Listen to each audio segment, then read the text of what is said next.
Hi, my name is Charlie Clark. I'm 40 years old. I was born and raised in the beautiful Willamette Valley in Oregon. And I'm really blessed that I was raised in a God-fearing Christian home and a solid church family. But when I was in my early 20s, I decided that God was not working fast enough for me. I had watched many of my friends get married, and I didn't understand why I was still single, which is really funny because I was very young. um, but anyway, I decided to do things my own way. And what started as just a slow, gradual progression, I woke up one day to find that I had done practically everything I had always sworn I would never do. I had been saving everything for my future husband, and then just like that, I squandered it. And I was spiraling in alcoholism. I was pregnant out of wedlock, and I was living with my Muslim boyfriend, all of which I knew God did not approve of. I went through a period of time where I really felt quite despairing over my life choices. I knew I had flushed God's plans for my life down the toilet, or so I thought. And I honestly didn't believe that there was a plan left for me.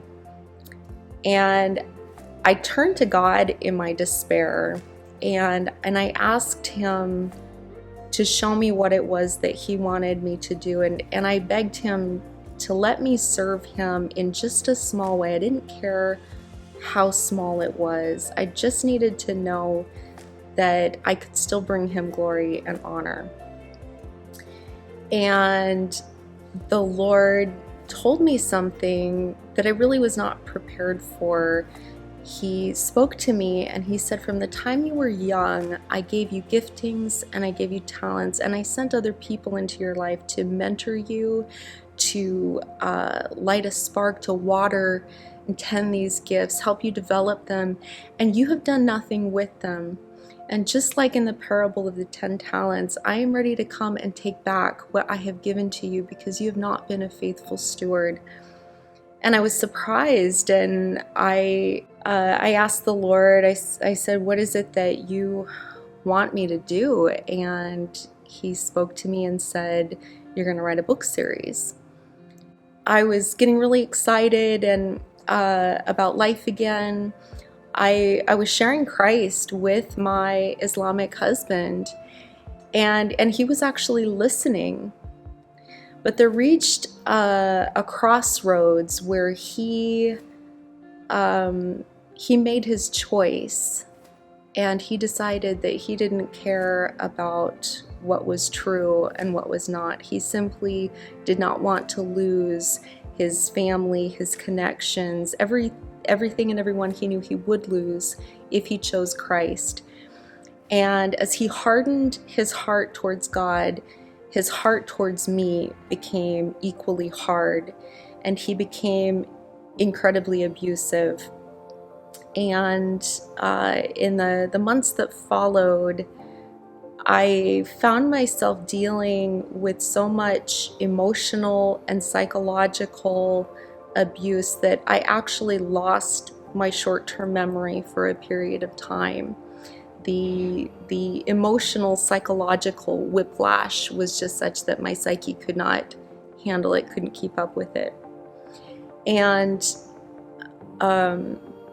during that time, my husband, there were many ways in which he threatened me physically, and even threatened to kill me, and it became very frightening.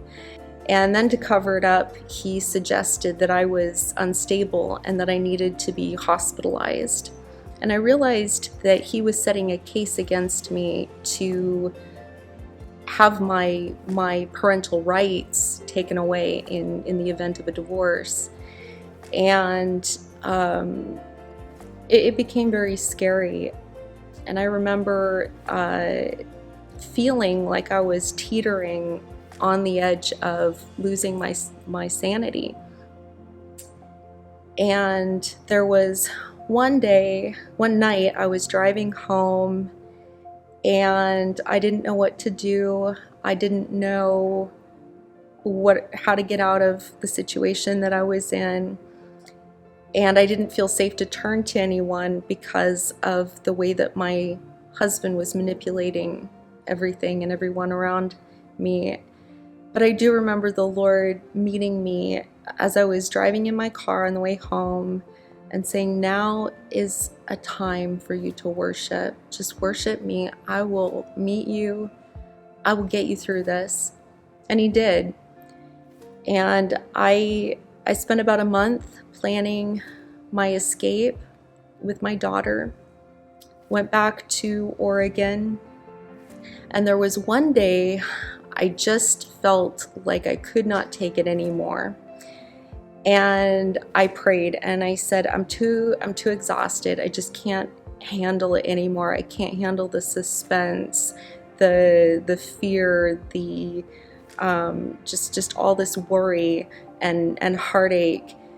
And I prayed a prayer I'm not proud of. I said, Lord, I'm asking that today you send a semi-truck to hit and kill me before I get home from work. And I went through my work day and I honestly forgot that I had prayed that prayer. And at the end of my shift, I left the lab I was working at, and I'm sitting in my car at the intersection. I'm just exhausted. My light turns green and my foot slowly goes down on the gas pedal. And as soon as my foot goes down, I heard the Lord call me and he said, stop, turn and look to your left and make certain that no one is running a red light. And I'm still just exhausted and I'm kind of, what, huh? And I just barely started to turn to my left, and all of a sudden there was this huge whoosh through the intersection. This huge semi-truck barreled through the intersection. It had run a red light. My light had been green for a long time. And I literally, my car was shaking and my heart was shaking in my chest. And I remember the Lord saying to me, that was the answer to your prayer. Are you sure that that is what you want? Because I have worked overtime to keep you alive. There have been many other instances in my life, situations where I shouldn't have walked away from, and God had continually been there for me. And it almost kind of irritated me because my life at that point seemed very meaningless and very pointless, and it didn't make sense that God was working so hard to keep me alive when all I did was mess things up. But I do remember the Lord speaking to me and saying, you may not understand what is going on. You may not see the plans that I have for you, but you just need to trust that I have plans that you don't see. And don't give up and just trust me. And what I thought was going to be a huge step forward quickly turned into 10 steps back. I lost everything. And before I knew it, I was literally facing being homeless and out on the street with my daughter. And I can't even begin to describe the sense of worthlessness that I felt, the kind of failure that I felt as a parent. And during that time, I was approached by a businessman who, he knew I was a single mother. He knew that I had fallen on very hard times, and he approached me with a business proposition. And all I had to do was sign some legal documents. And he said, if and when you are questioned by the authorities, you just nod and say, yes, it's true. I will make all your financial problems go away. I will give you a house. I will give you I will pay you so many thousand. I'll see to it that basically your financial problems are gone. You never have to worry about anything again. And there was maybe a millisecond when that was appealing, because I was literally destitute. And I remember thinking, sin always takes us farther than we thought we would go, keeps us longer than we thought we would stay, and makes us pay so much more than we ever thought we would have to pay. And I was already paying for sins that cast long shadows, and I didn't want to pay anymore. And I turned to him and I said, what you're asking me to do, it's a lie, it's a deception, it's illegal.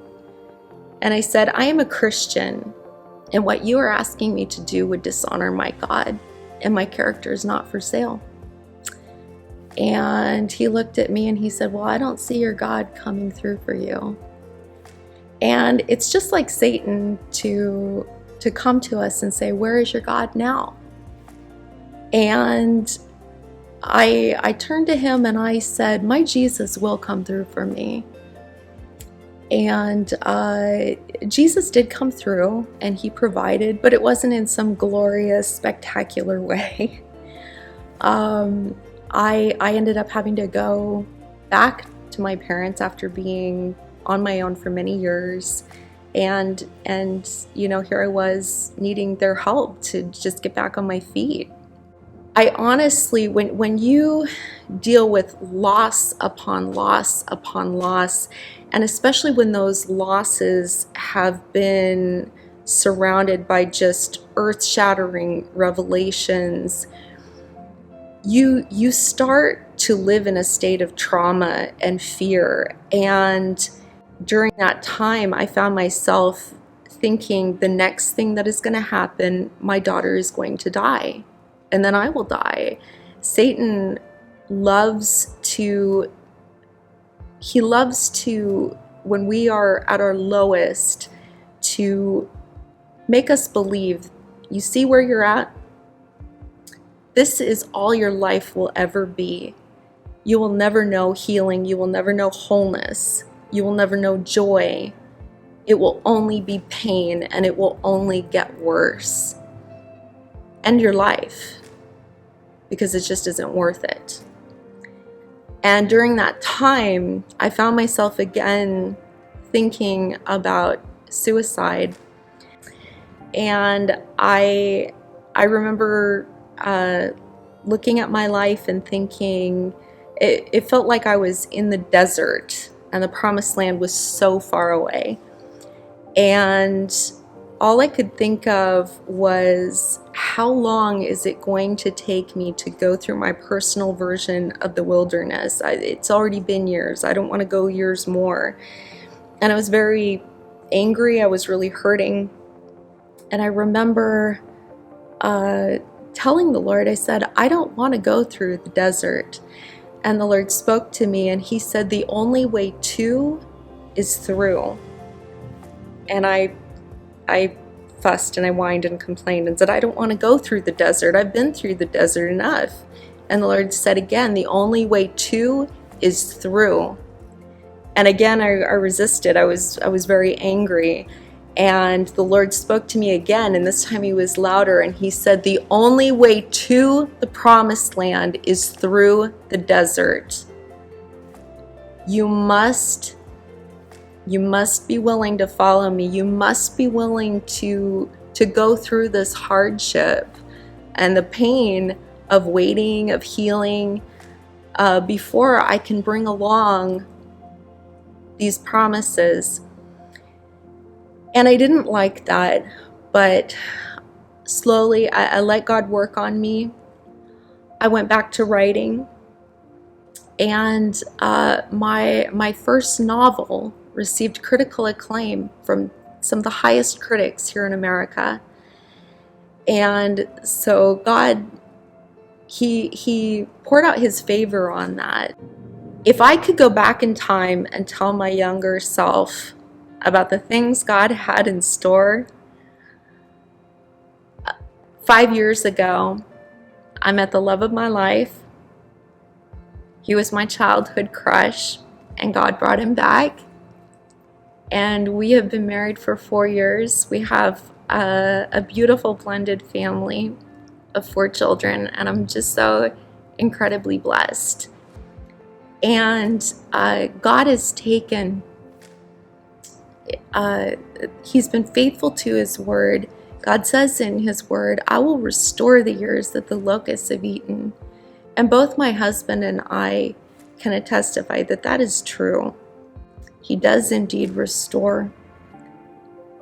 But we have to give Him the years that the locusts have eaten and let Him do with it what He wants. Today, my husband and I, we each have our own ministries, the things that God has called us to, separately and together. Mine is writing and speaking and ministering to women. My husband, God has called to be a pastor, to serve the deaf community here in San Antonio. And it's just such a privilege and such an honor. We're so humbled to see how God, He truly is faithful to take what little we have to give, all of our broken pieces and our mess, and He can make something truly beautiful and priceless. So give God your mess and watch and see what He will do.